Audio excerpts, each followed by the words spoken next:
Assalamualaikum warahmatullahi wabarakatuh. Di sini saya Jauza Ramadan Alsyada ingin mempresentasikan tugas keamanan jaringan tentang apa itu ransomware. Nah, pertama-tama apa sih ransomware itu? Ransomware adalah jenis software attack berupa malware yang menginskripsi data atau sistem di komputer atau jaringan korban, lalu menuntut tebusan ransom untuk memberikan akses, kayak meminta tebusan gitu, biasanya berupa mata uang Bitcoin untuk melakukan tebusannya. Nah, terus selanjutnya ada mekanisme dan cara kerjanya itu bagaimana. Nah, yang pertama yaitu infeksi awal terlebih dahulu, yaitu penyerang mengirimkan malware melalui phishing, email, lampiran berbahaya, atau memanfaatkan software vulnerability. Jadi kayak mengirimkan link-link berbahaya gitu, seperti di email atau lampiran tautan-tautan gitu, terus agar si korban membuka email atau lampiran tersebut.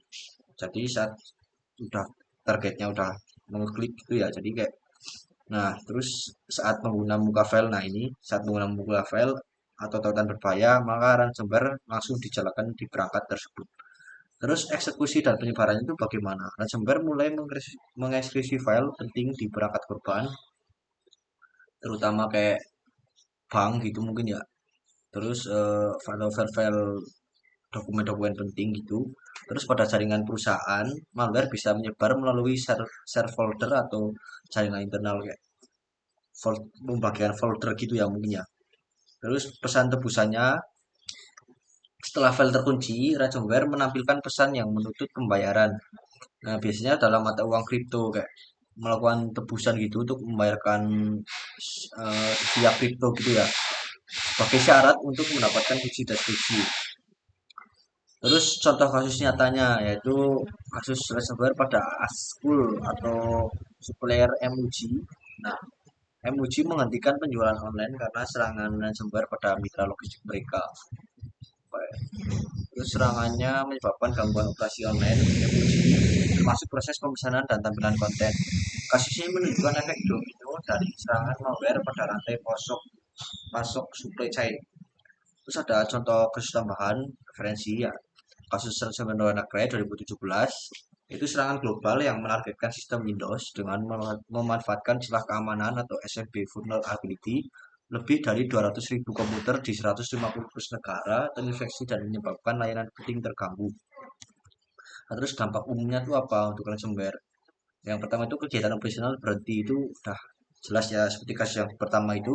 Kasus yang pertama tadi itu kan menghentikan operasional ya. Terus kerugian finansial finansial yang besar itu sudah pasti, apalagi kalau minta tebusan dalam mata uang kripto. Hilangnya data penting itu sudah pasti juga. Kerusakan reputasi organisasi, ya. Organisasi tersebut sudah terkena ransomware gitu kan, pasti kayak jelek dibicarakan gitu ya di masyarakat.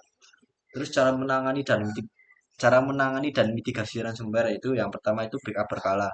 Simpan salinan data di lokasi terpisah dan offline agar dapat dipulihkan tanpa membayar tebusan.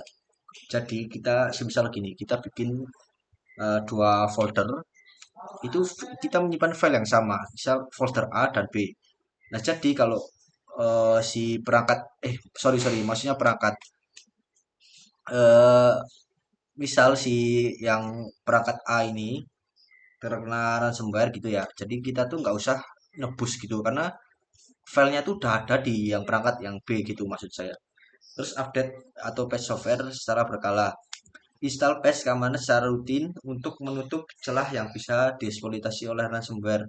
Kayak celah-celah yang rawan untuk dimasuk apa untuk celah yang rawan apa ya namanya. Pokoknya kita harus mengupdate softwarenya agar kayak nggak rawan gitu loh, kayak nggak rawan terkena ransomware tersebut. Terus pelatihan phishing atau edukasi pengguna tentang resiko membuka lampiran atau tautan mencurigakan. Ini seperti contoh yang di pertama tadi, kayak kita tuh nggak boleh sembarangan eh, membuka kayak tautan-tautan yang dari orang yang nggak kita kenal gitu, dari tautan asing gitu. Kita tuh harus menghindari lah, apalagi sekarang yang viral-viral kemarin tuh kayak undangan pernikahan gitu, padahal isinya kayak membajak bank, itu mirip-mirip seperti itu. Terus respon setelah terinfeksi, nah ini respon kita setelah misal kita udah terinfeksi sama ransomware ya. Terus yang pertama itu segera isolasi sistem yang terdampak. Terus putus koneksi jaringan untuk mencegah penyebaran. Kayak pakai data kita matiin, wifi kita dimatiin gitu mungkin. Terus belikan data dari backup yang aman. Laporkan kejadian ke pihak berwajib dan tim IT keamanan, dah pasti ya. Jangan bayar tebusan, tidak menjamin data kembali itu benar sekali ya. Kita sudah mengeluarkan banyak uang gitu, banyak apalagi dalam mata uang kripto gitu kan, udah membayar tebusan, tapi datanya itu tidak terjamin kembali dengan aman gitu ya.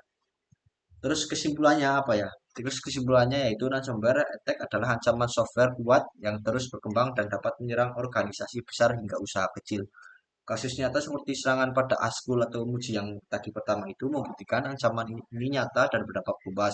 Mitigasi terbaik meliputi backup, update, pelatihan pengguna, dan proteksi endpoint. Mungkin cukup sampai sini aja karena saya sudah terburu-buru oleh waktu. Kurang lebihnya ada salah kata saya mohon maaf. Terima kasih. Wassalamualaikum warahmatullahi wabarakatuh.